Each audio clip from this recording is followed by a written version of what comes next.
বাড়ির কোনো পুজোতে শাড়ি পরা হোক বা অষ্টমীর দিন সকালবেলা অঞ্জলি দেওয়ার সময় শাড়ি পরা হোক, সবার আগে যেটা আমাদের মাথায় আসে সেটা হলো জামদানি। আর যদি হয় এটা এরকম লাল টুকটুকে জামদানি, তাহলে কেমন হয় বলো তো?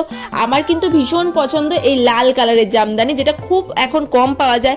ঠিক কম পাওয়া যায় বলবো না, তাহলে হয়তো কমেন্টে অনেকেই রিপ্লাই করতে চলে আসবে। কম পাওয়া যায় না, একটা পাওয়া যায় হলো পুরো লাল কালারের জামদানি সফটের মধ্যে, যেটা খুব কমন হয়ে গেছে। আর একটা এখন পুজোতে চলছে যেটা হলো একটু হাই রেঞ্জের। যাই হোক, আমি নিয়ে এসেছি এখানে 530 টাকায় জামদানি, তাও আবার ওয়েস্ট বেঙ্গলের মধ্যে ফ্রি শিপিং। আর এগুলো কিন্তু কোয়ালিটি বেশ ভালো, তুমি দেখলে বুঝতে পারবে। আমি এখানে ধরে দেখাচ্ছি, সফট জামদানির মতন একদম নরমও নয়, বা একদম যে জামদানিগুলো পাওয়া যায় না খড়খড়ে ওরম টাইপের নয়। আমি দেখো তোমাদের ধরে বোঝানোর চেষ্টা করছি। যেই রেঞ্জে আমি তোমাকে ফ্রি শিপিং এ দিচ্ছি সেই রেঞ্জের মধ্যে বেস্ট কোয়ালিটি বলতে পারবো। ব্যাস, ভিডিওগুলো কেমন লাগছে আর আমার শাড়ির কালেকশন কেমন লাগছে সেটাও কিন্তু জানাতে ভুলো না। আজকের জন্য টাটা, দেখা হচ্ছে অন্য ভিডিওতে। কিনে দেওয়া হোয়াটসঅ্যাপ নাম্বারটায় তাড়াতাড়ি করে মেসেজ করে বুক করে নাও, 3টে কালার অ্যাভেলেবেল আছে, আর তাও আবার 3 পিস করে। আজকের জন্য টাটা।